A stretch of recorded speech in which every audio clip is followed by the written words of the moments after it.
You remember when a movie star felt like a general. Chin up, shoulders back. The kind of man you'd follow into a burning building. That was Will Smith. 4th of July meant Independence Day. Saturday nights meant Men in Black. He cracked jokes without filth, rapped without bile, and made fathers proud to take their kids to the theater. He wasn't just famous. He was America's golden son. Polished, unstoppable, bulletproof. But bulletproof is an illusion. Behind that megawatt grin was a boy from West Philly, standing stock still at 9 years old as his father hit his mother. And the boy did nothing. That moment welded shame to his ribs. From then on, he learned a brutal trick. When the house is shaking, make the room laugh. The performance became the armor. The armor became the man.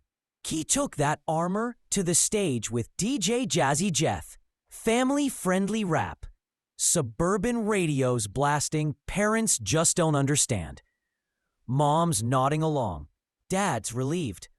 Then the industry sneered. Soft. Commercial. He won the very first Grammy in rap. History in his hands. And the same night, the category wasn't even televised. Imagine that. You break the door down, and they hide the hallway. The smile stayed. The respect didn't. Money rushed in like a river, and a 20-year-old spent it like water on hot sand. The IRS didn't clap. They collected. Cars gone. Cash gone. Dignity circling the drain. And then, destiny with a stopwatch. Quincy Jones pointed at him in a crowded living room and said, "Audition now." No script, no rehearsal, just courage. Will went off pure instinct, and 5 minutes later, the Fresh Prince of Bel-Air was born. Bankruptcy to bedroom sitcom royalty in a snap. Then came the 90s run that stamped its boots on the decade. Bad Boys, Independence Day, Men in Black. If you were there, you remember the goosebumps. The way the theater shook when he said, "Welcome to Earth." The box office didn't just open for him, it saluted. But the climb has a price. The world wanted a spotless hero, a clockwork smile, a man allergic to weakness. Critics called him slick. People cheered the image and ignored the person. He could save the planet in 2 hours, but he couldn't make the mirror see him. So he decided to earn respect the hard way. Ali. He didn't just play a champ, he paid the debt. He trained until his bones hummed, took punches until his ribs sang, changed his voice until it scraped. He got the nomination, but the process hollowed him, like carving a statue with your own body as the marble. Then the Pursuit of Happyness.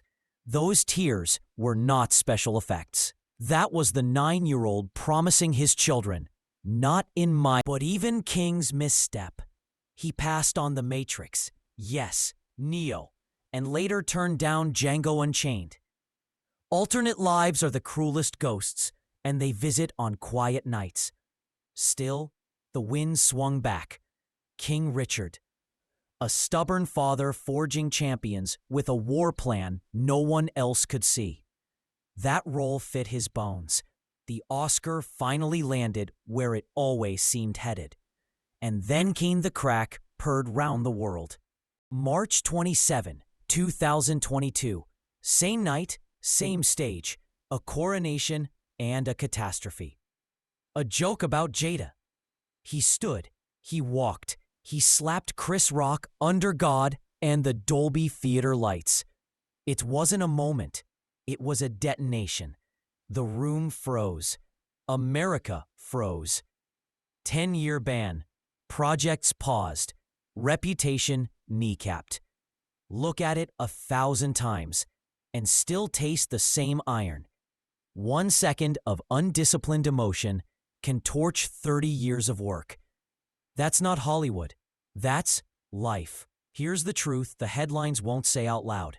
That slap didn't begin on that stage. It started in a living room in Philadelphia. It gathered steam during the slow bleed of a marriage under a microscope. It muttered in the back of a mind that's been sprinting from that 9-year-old for decades. The man who built a career on control lost it. Spectacularly, publicly, permanently recorded. But now, pull the camera back. Let's talk about love and the wrecking ball it can be. His first marriage to Cherie Zampino arrived like fireworks and ended like a power outage. A beautiful baby, Trey, tiny hand around his father's finger. And then, the grind of fame and the cost of absence. Divorce in '95. Will called it the ultimate failure. Not a PR line, a verdict. The distance from his firstborn haunted him more than any bad review. He rebuilt that bridge, board by board. Time, presence, humility. Not front page stuff. Fatherhood rarely is, but that's the real win. In '97, he marries Jada. Two blazing talents, two strong wills, two different definitions of oxygen. Children arrive, Jaden and Willow. To the public, a dynasty. To the private life, a tug-of-war between freedom and home. Rumors, confessions, entanglement. A word so slippery, it took a nation to Google it. Then came the reveal no one saw coming. Since 2016, now the father. The other one, Willard Smith Sr., the source of discipline and the source of the wound. In 2016, cancer slammed the hourglass down. There is no script for watching a complicated father die. Forgiveness becomes a job you clock into or you drown. Will chose forgiveness. That doesn't erase the past. It chooses what to carry. You and I both know that's the hardest kind of strength. Health found its way to the front row. 2019. A colonoscopy finds a precancerous polyp. Removed, yes, but the message sticks. You are mortal. For a man built on kinetic energy and charming invincibility, that's a thunderclap. Best shape of my life, peeled back the curtain. Fatigue, darkness, doubt. Not a brand strategy, an admission. Then the memoir Will. He put the secrets on the table and let the world count the scars. That takes a different kind of muscle. So where is he now?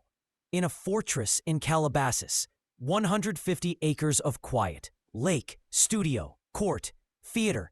Money in the hundreds of millions. Real estate like chess pieces. Cars that purr. A production company, Westbrook, that prints IP and lifts the family's creative voices. But here's the twist. The man who once measured success in applause now measures it in blood work, bedtime, showing up. The older you get, the smarter that sounds. Career? Emancipation was powerful, but released into cold air.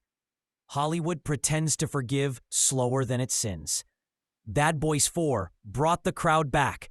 Over $400 million and a simple reminder. Fun still matters. Then the music. After 20 years, an album based on a true story, and a song called Beautiful Scars. That title is not poetry. It's testimony. This is a second act, written with caution and grit. I Am Legend 2 whispers from development hell. Let's talk meaning, because grown folks don't waste time on fluff. Will Smith is not a lesson in perfection. He is a case study in what happens when charisma outruns discipline, when you master a stage and neglect the guardrails. But he's also a case study in responsibility after the wreck. He apologized. He took the ban. He ate the headlines. He didn't disappear into a vineyard and reemerge with a beard and a memoir called Wind. He faced the music and then made more. My verdict? Will Smith is a great talent who forgot the oldest rule in the book. Self-mastery beats every trophy on the shelf. The night he ignored that rule, He paid the price, properly. But a man should be measured by the whole ledger, not one red line. He built, he broke, he rebuilt. That's adulthood. That's America at its best. Failure, consequence, course correction, forward. For those of you who grew up with him, VHS tapes rewound with a pencil, 4th of July fireworks synced to jet explosions. This isn't about defending a celebrity. It's about remembering a standard. Strength with restraint, love with loyalty, apology with action. He's chasing that standard now. Slower, quieter, with a little gray in the beard and a lot more steel in the spine. So here's the closing truth, the one the tabloids can't sell. The brightest crowns cut the deepest. And the deepest cuts can become something you wear with honor. If you learn. Will's learned. Not perfectly, not cleanly, but truly. The Fresh Prince isn't fresh, and he isn't a prince. He's a man with beautiful scars, a father repairing bridges, a husband navigating a battlefield, a son who chose forgiveness, and an artist still courageous enough to step back into the light and let you judge the work. If his movies gave you a summer, if his music lit up your radio, if his stumble made you think twice about your own temper, hit like. And tell me below, what's the moment you'll remember him for? Saving the world on July 4th? Holding his son on a subway bathroom floor? Or standing up after the worst night of his life and trying again?